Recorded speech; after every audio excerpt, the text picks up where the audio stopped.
Hello, everyone. Welcome to the Narcissism Decoder. I'm your host, Dr. Anthony Mazzella.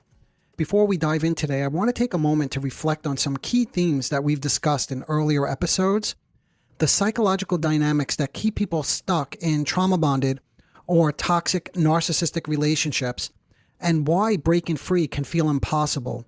We talked about the powerful fantasies that trap us, the role that hope plays in holding on, the deep human need for a blissful union with someone who will finally see and recognize us, and finally the concept of what we refer to as pathological mourning. These are all the things that keep somebody stuck in a relationship. While these are some of the central reasons why people stay stuck, there's something else I haven't yet discussed. A feeling that quietly but powerfully holds many people captive. Guilt. I'm talking about guilt. In this episode, I want to explore how unresolved guilt can keep us stuck in a painful cycle, especially in relationships with an ex-partner. Sometimes people can't say no. They can't fully set boundaries because deep down, they're trying to repair what feels broken. Have you ever wondered why you can't let go of your ex or a loved one in your life? Why guilt seems to hold you hostage, or why setting boundaries feels impossible? If so, this episode is for you.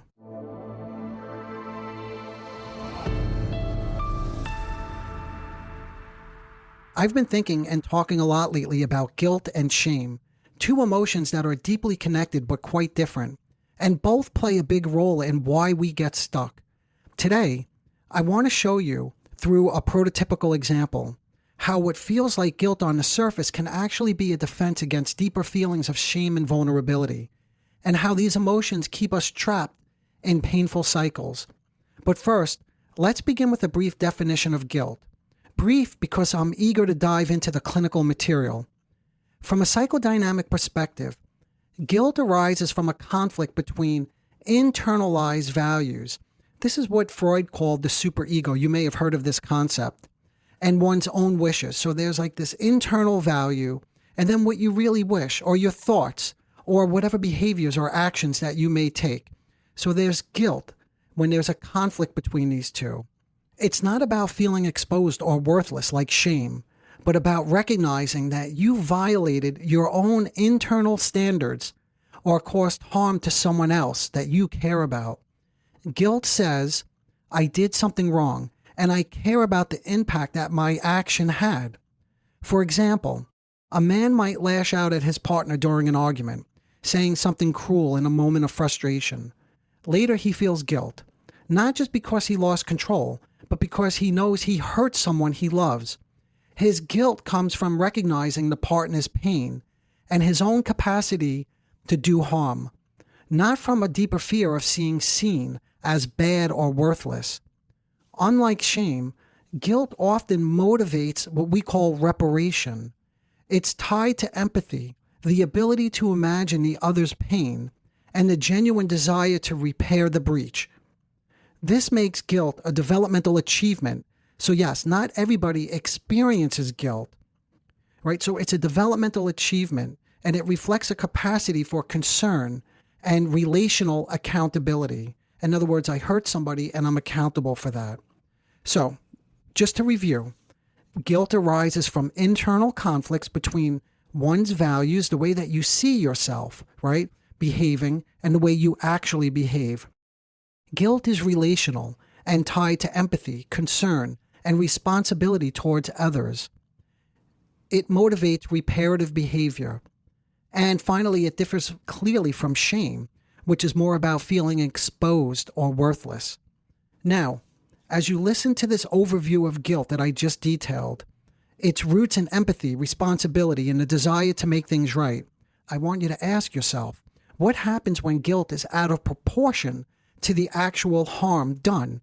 In other words, yes, maybe I did create some harm, but then I have to think, how much guilt am I experiencing? When guilt becomes too much, that's when we need to become curious. When the need to make things right turns into something you can't stop doing, even when it costs you something. These are the things I want you to question. And I also want you to ask yourself, What if this urge to keep giving, to keep showing up, to keep being there for somebody, in other words, right? Again, I'm thinking about if you exited a relationship. What if it isn't really about the other person at all? Like how poorly they're doing without you, but it's about trying to fix something unresolved inside. These are the questions we're going to explore today through the story of someone who can't stop saying yes to an ex-partner, even when it keeps him stuck in the relationship.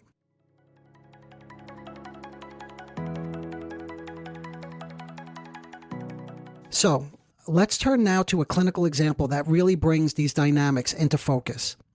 I want to introduce you to someone whose story illustrates these questions that I just asked you to think about.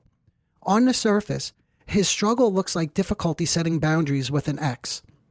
But as we listen more closely, we'll begin to see how unresolved guilt, a conflicted relationship to his own autonomy, and a fear of being fundamentally unloving all come together to keep him stuck.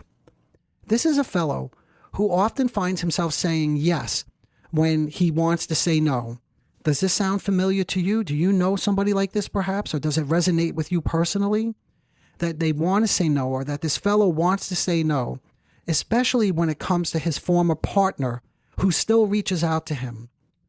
Though the romantic relationship ended about a year ago, he remains emotionally tethered to this woman, checking in, offering help, covering expenses, responding to late-night text. On the surface, it looks like kindness. And when I gently explore his involvement, he tells me that he feels guilty for ending the relationship and that he left her stranded. He talks about wanting to ensure that, and I quote, she is happy and comfortable in her new life. His difficulty setting boundaries with his ex, especially when she reaches out, suggests a persistent, unconscious pull toward reparation. I mentioned that earlier in terms of guilt, needing to repair the damage that one has caused, a need to make things right and ensure her happiness. Now, this seems, in this fellow's case, to be rooted in unresolved guilt. That guilt, when explored, has most intensely emerged in moments when she reminds him of how alone she felt during the relationship, how he seemed distant or distracted when she needed support from him. In these moments, he becomes preoccupied, self-questioning, yet convinced that he was completely, or that he has completely destroyed her life. He believes he failed her, and now he feels he must atone. So you get the picture. He stays involved in her life. She begins to remind him of times that he wasn't there, and he feels completely responsible, right? That he failed her and destroyed her life. In psychodynamic terms, we might say that he's defending against aggressive or the self-interested parts of himself, right? So in other words, these aspects, particularly the part of him that during the relationship prioritized autonomy, or you can even call it selfishness, they are experienced as deeply wounding to her. Today, he stays connected to her so he can, and I quote, make up for the damage that he fears that he caused. Now, I know you may be saying, but what if he actually did cause this damage to her? What if he was selfish or he prioritized his autonomy? And what I would say to that is, be patient, stick with me, we're going to get to that. And I hope that question will become clear as we go along. So, his continued engagement with this woman functions as a reparative gesture that keeps him stuck in a cycle of atonement. Rather than working through guilt internally, he attempts to resolve it behaviorally. In other words, he thinks by showing up, by not saying no, by being available, though this rarely leads to any true resolution. So in other words, he thinks that doing these things will resolve him of his guilt, but yet the guilt continues to plague him. So then what does he do? He continues to show up and take care of her, and she continues to remind him, quite painfully, of the damage he caused her many years ago. What early experiences teach us that choosing ourselves means hurting someone else, right? Because in essence, that's what I'm describing here. Someone who chose himself over somebody else. But I'm wondering what experience early in life teaches us that means that we're hurting somebody else. Where do we learn that autonomy is abandonment and that taking space is the same as causing pain?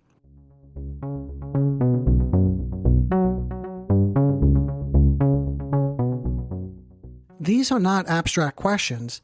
They're shaped by lived experience. In this case, they may point to developmental moments where expressing or prioritizing his own needs resulted in shame and rejection. And by the way, that's a dynamic that's common when growing up with a narcissistically disturbed parent who cannot tolerate his emerging sense of self or independence. This experience left him with a template in which separateness equals injury to the loved one. So in other words, to a caregiver. He recollected many experiences where expressing or prioritizing his own needs resulted in constant shame and rejection. And this left him with a template in which separateness equals injury to either himself or, in this case, his fragile mother who cannot tolerate separation and would leave him feeling very guilty whenever he wanted to do something like go out with his friends or even go off to college, for instance, and live in the dorms.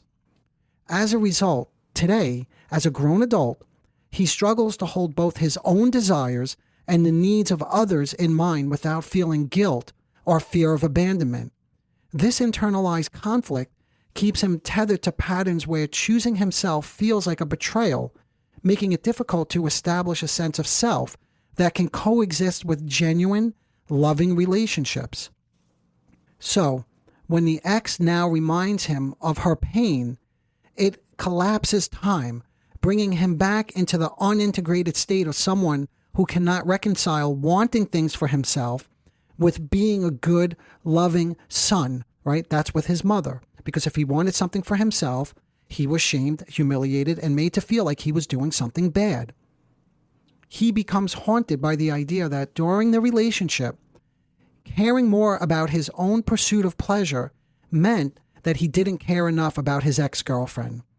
So, when his ex expresses hurt, he doesn't just feel remorse. He feels completely responsible for her suffering, even retroactively. This is something that happened many years ago. Remember I mentioned that earlier. But nevertheless, he continues to suffer and stay attached to her. In other words, at the core of his struggle is a conflicted relationship to his own needs and desires, particularly when they appear to come at the expense of someone else's well-being. He looks back on a moment when he went out with friends and his girlfriend was at home and she wanted him to stay at home with her.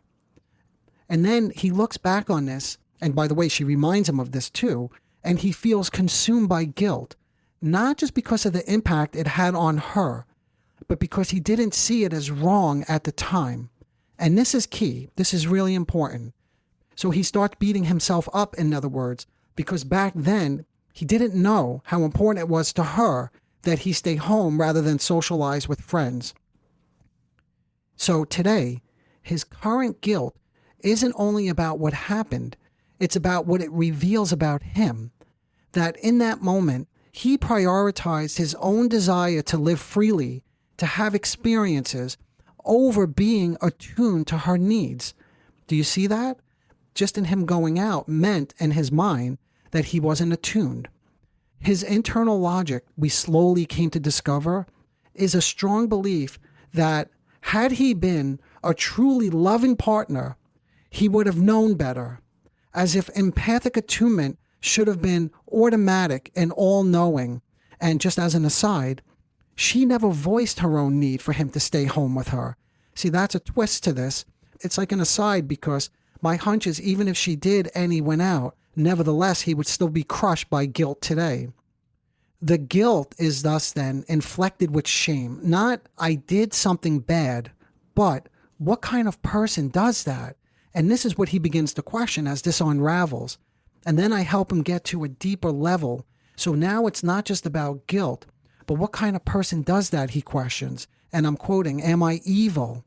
So yes, what I discovered and what I'm trying to make clear is beneath his guilt was a deeper inability to tolerate being seen as someone who causes pain. But in truth, his wish to live his life and have autonomy wasn't evil. even though he felt and was convinced now that he was evil. So now let's take another moment to consider.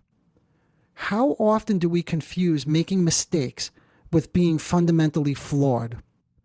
Can we hold space for wanting our own needs without losing our capacity to care for others? In other words, does taking care of ourselves mean that we don't care about the other person?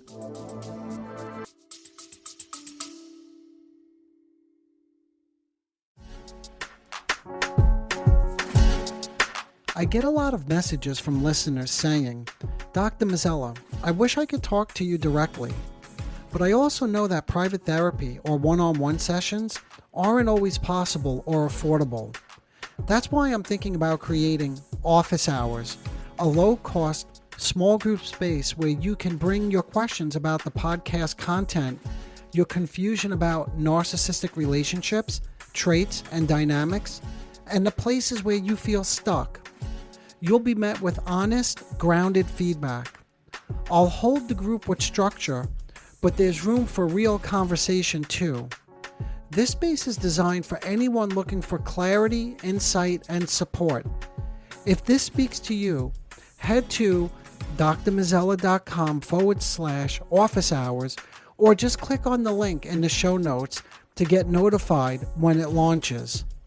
Okay, hope to see you there.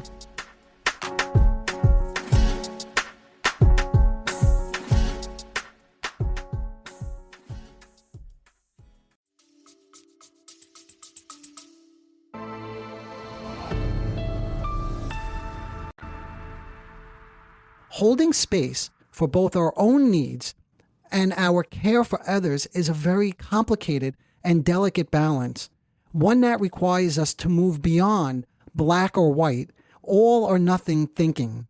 Psychodynamically, this means helping him tolerate the idea that caring for himself and caring for others don't have to cancel each other out. This is about healing the split parts of the self, the fragmented and opposing internal voices that pull him in different directions. That's a developmental achievement, and one that seems precarious for this fellow. See, because again, it's the all or nothing thinking. If I indulge in a pleasure of my own, because he learned this earlier on, I must be hurting somebody. So that's what I mean by a developmental achievement, because to hold on to both his own needs and his care for someone else means confronting something he's long guarded against or split off. It's the idea that he could hurt someone and still be good. You see, those two things have never been integrated, right? Because when he pursued something of his own, basically his whole childhood, he was no longer good, right? And it was something that he was made to feel ashamed of, that he was doing something wrong. This is where guilt crosses a threshold and becomes something more destabilizing. When it touches the core of identity and activates the internal persecutory voices. These are those punishing voices now that he carries around with him since childhood. At first, he speaks about guilt in behavioral terms, what he did or what he failed to do, the moments he wasn't there for his girlfriend. But as we explored this further, it becomes clear that it's not simply remorse over actions that trouble him. It's shame. This is shame. The shame of believing that his actions reveal something essential, something damning about who he is as a person. That maybe he's someone who discards or disregards people. That maybe he cannot love. At its core, that's what he believes to think. At his core, he's selfish. Or worse, fundamentally uncaring. The disorganizing force of shame is clear here. It's no longer I made a mistake, but I might be beyond repair. This is what's now taking over this fellow's mind and his feelings and his state of being. We could say that his guilt has activated a painful split in himself between the part that longs to love, to care, to make amends, and the part he fears is fundamentally selfish, cold, or destructive. This internal division isn't just about his behavior. Now it's about his identity.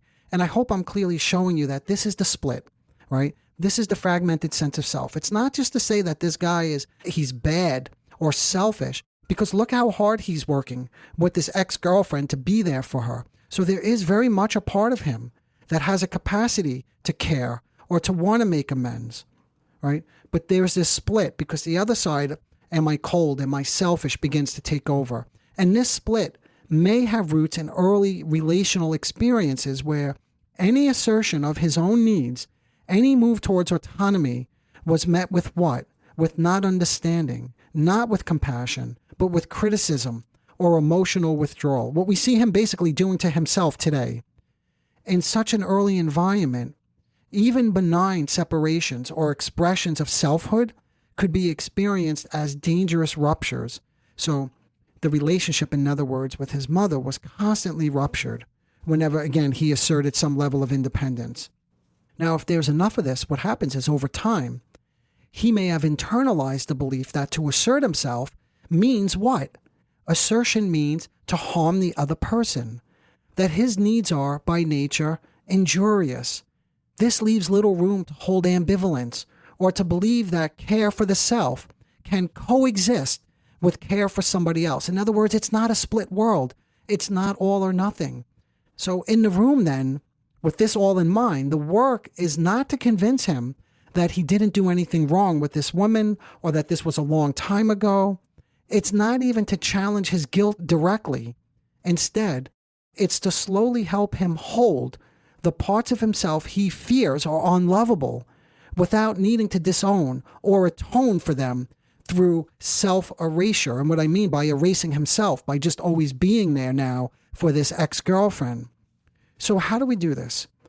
I might say something like this. What if it's true that you needed something and she felt hurt? Let's say that's true. What if both things happened at the same time? These are questions that I'm trying to help him begin to reflect upon. And what if neither one cancels out the other? This is where the real work is, to help him metabolize the unbearable tension between autonomy and care, desire and guilt, self and other. It means making space for him to grieve, not just what happened in the relationship, but the deeper loss of a self that he's never fully permitted himself to experience, which is a freer self, right? Because it comes with a certain level of guilt. It means helping him see that needing, choosing, separating, all the things that once felt like injuries to others might not be evidence of his unworthiness, but signs of himself, a self emerging. Over time, the goal isn't simply for him to set better boundaries with the ex-girlfriend or say no more often to her.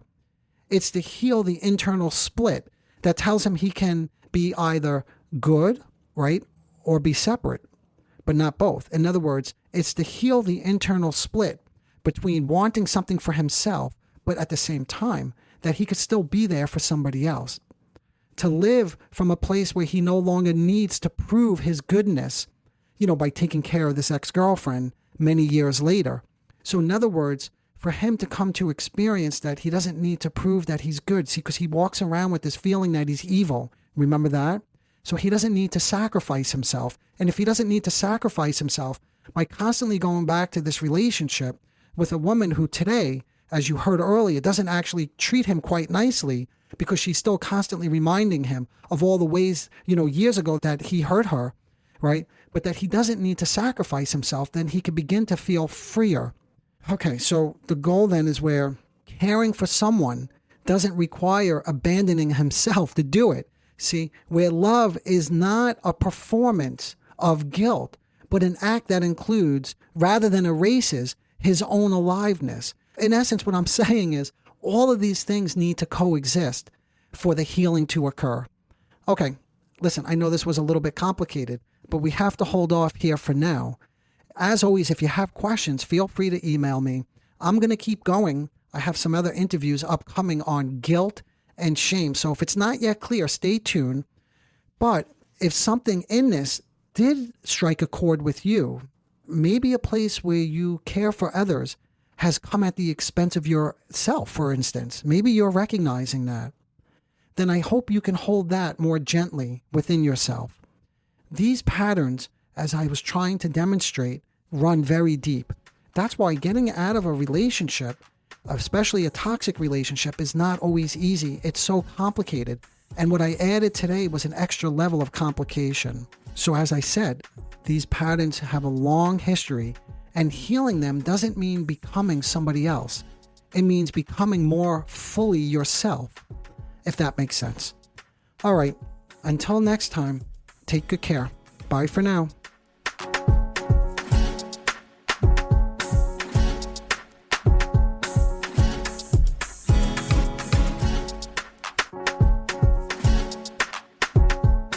Disclaimer alert.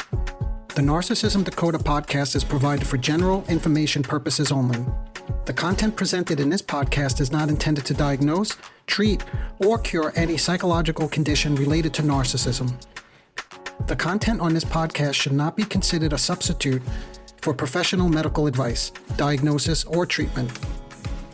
For specific advice pertaining to narcissism or any other psychological condition, you could reach me directly. I am an experienced mental health practitioner who is always taking on new patients. If you would just like a consultation, I can do that too.